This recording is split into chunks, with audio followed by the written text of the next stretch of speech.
നമ്മൾ ഇന്ന് സുഡിയോയിൽ പോവാൻ പോവാണ്. സുഡിയോയിൽ പോവാൻ വിളിച്ച ആളെ ഞാൻ കാണിച്ചു തരാം. മൂപ്പര് ഇതുവരെ ഇറങ്ങിയില്ല. എന്തെന്നാണ് സമയം കാലത്തൊക്കെ ഉണ്ട് കേട്ടോ. സമയം കാലത്തിനൊക്കെ ഇറങ്ങി വരണം. അപ്പൊ നമുക്ക് പോയിട്ട് പോവണ വഴിക്ക് കാണാം ഗൈസ്. നേരെ മൈക്കോണാക്കാതെ സംസാരിച്ചെന്ന് ഞാൻ അറിഞ്ഞില്ല. വീഡിയോ റിപ്ലൈ ചെയ്തപ്പോഴാണ് മനസ്സിലായത്. 2.5 മണിക്കൂറിന്റെ പോസ്റ്റ് ട്രാവലിന് ശേഷം നമ്മൾ പോവുകയാണ് സുഡിയോയിലേക്ക്. നന്നായി വിശക്കുണ്ട് കേട്ടോ. നമുക്ക് അവിടെ പോയിട്ട് പിന്നെ ഫുഡ് കഴിച്ചിട്ടൊക്കെ പോവാം. So let's go guys. അപ്പൊ ഗൈസ് നമുക്കിനി അവിടുത്തെ കുറച്ച് കളക്ഷൻ കാണാം. അവിടുത്തെ കളക്ഷൻ പറഞ്ഞാൽ നൈസാട്ടോ. കാരണം അവിടെ എവിടെ നോക്കിയാലും വൈറ്റ് പറഞ്ഞ എന്റെ വീക്ക്നെസ് ആണ്. അതുകൊണ്ട് എനിക്ക് വൈറ്റ് ഭയങ്കര ഒരു അട്രാക്ഷൻ പോലെ തോന്നി. പിന്നെ അവിടുത്തെ പ്രൈസസ് നൈസാട്ടോ. കാരണം എനിക്ക് പറഞ്ഞാൽ ഈ 1000 മുകളിൽ ഡ്രസ്സ് എടുക്കുക പറഞ്ഞാൽ എത്ര കലിപ്പുള്ള പരിപാടി വരില്ല. അവിടെ പറഞ്ഞാൽ മാക്സിമം പ്രൈസ് 899 ആണ്. അതുകൊണ്ട് നമുക്ക് അഫോർഡ് ചെയ്യാൻ പറ്റും പൊതുവെ. പിന്നെ അവിടുത്തെ ഔട്ട്ഫിറ്റ്സിന് ഒരു പ്രത്യേകത വെച്ചാൽ അവിടുന്ന് പറഞ്ഞാൽ modern outfits, semi formals, formals ഒക്കെ അവൈലബിൾ ആയുള്ളൂ. എനിക്കാണെങ്കിൽ ഓവർ വർക്കുള്ള ഔട്ട്ഫിറ്റ്സ് ഒന്നും ഇഷ്ടമില്ല. അപ്പൊ എന്നെ പോലുള്ളവർക്ക് പറ്റിയ സ്പോട്ടാണ് ഈ സുഡിയോ. എനിക്ക് യൂസ് ചെയ്യാനേക്കാളും കുറച്ചും കൂടി അഫോർഡ് ചെയ്യാൻ പറ്റിയത് തോന്നുന്നത് സുഡിയോ ആണ്. നിങ്ങൾ ഈ യൂസ് ചെയ്യാൻ സുഡിയോ വിസിറ്റ് ചെയ്തിട്ടുള്ളവരാണെങ്കിൽ നിങ്ങൾക്ക് എന്താ തോന്നുന്നതെന്ന് നിങ്ങൾ കമന്റ് ചെയ്യുക. എനിക്ക് പേഴ്സണലി ഇഷ്ടം സുഡിയോ ആണ്. കാരണം യൂസ് ചെയ്യൽ കുറച്ചും കൂടി റേറ്റ് കൂടുതലായിട്ട് എനിക്ക് തോന്നി. എനിക്കറിയില്ല. പിന്നെ പറഞ്ഞു കഴിഞ്ഞാൽ ഇവിടുത്തെ ആക്സറീസ് കളക്ഷൻ നൈസ് ആണ്. കാരണം പിൻട്രസ്റ്റിൽ കാണപ്പെടുന്ന സാധനങ്ങളാണ് ഇവിടെയും കാണപ്പെടുന്നത്. അതുകൊണ്ട് എനിക്ക് പേഴ്സണലി ഒരു അട്രാക്ഷൻ തോന്നി. പിന്നെ പ്രീമിയം പ്രൊഡക്ട്സിൽ ലോ പ്രൈസിൽ കിട്ടണം പറഞ്ഞിരിക്കുന്ന സുഡിയോ ആണ് നല്ല ഓപ്ഷൻ എന്ന് പറയുന്നത്. പിന്നെ അവിടുത്തെ പെർഫ്യൂം കളക്ഷൻ നൈസാട്ടോ. ഏതോ ഒരു സ്മെൽ എന്റെ മൂക്കി കടിച്ചു. പക്ഷെ ഏതാന്ന് ഞാൻ തരാൻ നിന്നില്ല. കാരണം ഇൻ കേസ് അത് തെരഞ്ഞ് കിട്ടിക്കഴിഞ്ഞാലോ എനിക്ക് വാങ്ങാൻ തോന്നിക്കഴിഞ്ഞാൽ ഞാൻ വാങ്ങും. അപ്പൊ പൈസ ചെലവാകും. വേണ്ട, നോ. ചില കാര്യങ്ങൾ അങ്ങനെയാണ്. ഇഗ്നോർ ചെയ്തില്ലെങ്കിൽ തരയിലാവും. അപ്പൊ ഞാൻ നൈസായിട്ട് അത് ഇഗ്നോർ ചെയ്ത് നമ്മള് അവിടുന്ന് പോയി. സംഭവം ഇച്ചിരി വിഷമമുണ്ട്, എന്നാലും സാരില്ല. പിന്നെ നമ്മൾ കിഡ്സ് വെയർ നോക്കി. നല്ല പൂക്കി ഐറ്റംസ്, അതായത് ക്യൂട്ട് ആയിട്ടുള്ള ഐറ്റംസ് അവൈലബിൾ ആണ്. പിന്നെ ലിപ്സ്റ്റിക്സിന്റെ പല ഷെയ്ഡും അവിടെ അവൈലബിൾ ആണ്. പിന്നെ ഈ മേക്കപ്പ് ഐറ്റംസ് പല ഷെയ്ഡിലുള്ള ഐറ്റംസ് അവൈലബിൾ ആണ്. അതുകൊണ്ട് വിമൻസ് ഗേൾസിനൊക്കെ നല്ല ഇഷ്ടപ്പെടും സുഡിയോയെ പറ്റി പിന്നെ എല്ലാവർക്കും അറിയണോണ്ട് സീനില്ല. പിന്നെ ലിപ് ഗ്ലോസ് ഒക്കെ പല രീതിയിലുള്ള ഷെയ്ഡ്സ് ഒക്കെ അവൈലബിൾ ആണ്. ലോ പ്രൈസ് ആണ്. 99, 149 ഒക്കെയാണ് പ്രൈസ് വരുന്നത്. പിന്നെ കിഡ്സ് കളക്ഷന് നൈസാണ്. നല്ല ക്യൂട്ടാണ് കേട്ടോ. എനിക്ക് നല്ല ഇഷ്ടപ്പെട്ടു.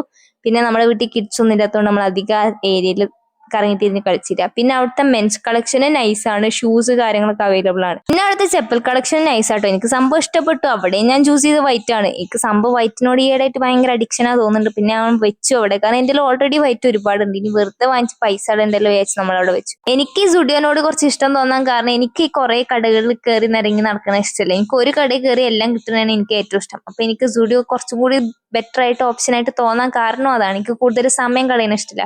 അപ്പൊ ഗൈസ് ഇതൊക്കെയാണ് അവിടുത്തെ കളക്ഷൻ. ഇനി എന്തെങ്കിലും നമുക്ക് ട്രയൽ ചെയ്ത് നോക്കാം. ഇൻ കേസ് ഇഷ്ടപ്പെട്ടാൽ നമുക്ക് എടുക്കുകയും ചെയ്യാം. Guys this is my outfit.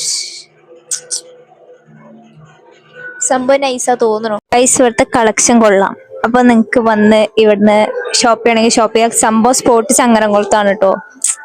ഞാൻ ട്രയൽ ചെയ്യാൻ വേണ്ടി ഒന്ന് നോക്കി. എനിക്ക് കുറച്ച് ലെങ്തി, കുറച്ച് കുറച്ച് എത്നിക് വേസ് നോക്കാം. കുറച്ച് ട്രഡീഷൻ പിടിക്കാം. ഗേളി വൈബ്. എന്നെ പോസ്റ്റ് അടുപ്പിച്ച എന്റെ മമ്മ. ഒന്നും പറയണ്ട ഗൈസ്. 2 മണിക്കൂർ പോസ്റ്റ്. സംഭവം ജോബ് കാര്യമായതുകൊണ്ടാണ് നമ്മൾ ക്ഷമിച്ചു. എന്നെ കാണാൻ നല്ല ഭംഗിയുണ്ടല്ലേ ഗൈസ്? അയിനോ. So guys let's try. Guys ഇതെനിക്ക് പക്ഷെ അത്ര ഇഷ്ടപ്പെട്ടില്ല. നിങ്ങൾക്കും അതല്ലേ തോന്നുന്നേ?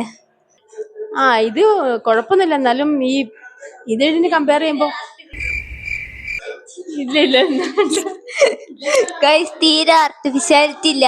ഞാൻ 2 ട്രയൽ ചെയ്തു. അതിൽ ഒരെണ്ണം എനിക്ക് ഇഷ്ടപ്പെട്ടു. അത് ഞാൻ എടുത്തു. നമ്മൾ ഇവിടുന്ന് പോവുകയാണ്. നമ്മള് ഒരെണ്ണം വാങ്ങിച്ചു. സംഭവം എനിക്ക് നല്ല ഇഷ്ടപ്പെട്ടു. അതിൽ വെച്ചോ. മിച്ചയുടെ അഭിപ്രായം എന്താ? അഭിപ്രായോ? ഇങ്ങനെ ഇടയ്ക്കിടയ്ക്ക് ഓരോരോ കടയിൽ പോയി കയറി കഴിഞ്ഞിട്ടുണ്ടെങ്കിൽ നമ്മളെ പോക്കറ്റ് കാലിയോ അത്ര തന്നെ. യാ ലെറ്റ്സ് ഗോ ഹോം. ഗൈസ് നമുക്ക് ഇവിടെ നല്ല കാറ്റുണ്ട്. വീട്ടിൽ പോയി ഫുഡ് കഴിക്കാം. നമുക്ക് ക്ഷീണം വിടാൻ വേണ്ടി കരിമ്പിന്റെ ജ്യൂസ് കുടിക്കാം. നമ്മൾ ജ്യൂസ് കുടിച്ചു. ഇനി നമുക്ക് വീട്ടിൽ പോവാം. കാരണം എനിക്കിനി വയ്യ വെയിലുള്ള. അത്യാവശ്യം ട്രാവലിംഗ് ഉണ്ട് ഇനിയും. നമുക്ക് വീട്ടിൽ പോവാം. ഇനി എവിടെ സ്റ്റോപ്പ് ഇല്ല. വീട്ടിൽ പോയി ഫുഡ് കഴിക്കാൻ വിചാരിച്ചു. സോ നമുക്ക് ഇനി വീട്ടിലെത്തിയിട്ട് കാണാം. അപ്പൊ ഗൈസ് നമ്മള് വീട്ടിലെത്തിയിട്ടുണ്ട്. അപ്പൊ നമ്മളവിടുന്ന് കുറച്ച് സാധനമൊക്കെ വാങ്ങിച്ചിട്ടുണ്ടായിരുന്നു. അപ്പോൾ അത് എന്തൊക്കെയാ വാങ്ങിച്ചതെന്നും അതിന്റെ എക്സ്പെൻസ് കാര്യങ്ങളെ പറ്റിയിട്ട് നമ്മളൊരു ഷോർട്ട് വീഡിയോ ചെയ്യും. അപ്പൊ നിങ്ങൾക്ക് വീഡിയോ ഇഷ്ടപ്പെട്ടാൽ ലൈക്ക് ചെയ്യുക, ഷെയർ ചെയ്യാൻ, സബ്സ്ക്രൈബ് ചെയ്യുക.